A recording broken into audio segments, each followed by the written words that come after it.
আমার জীবনের একটা দিন তোমাদের সাথে শেয়ার করছি।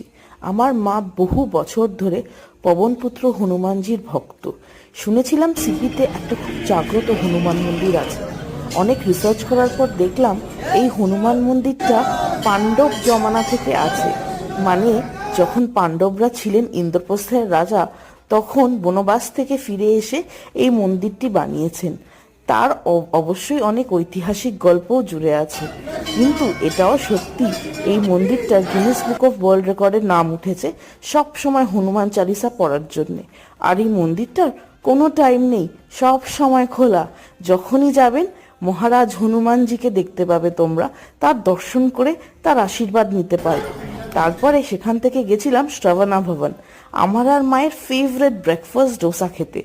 ভর পেট ডোসা খাওয়ার পর আমার সেই ফেভারিট ফিল্টার কফি, তারপরে টুকটুক করে বাড়ি চলে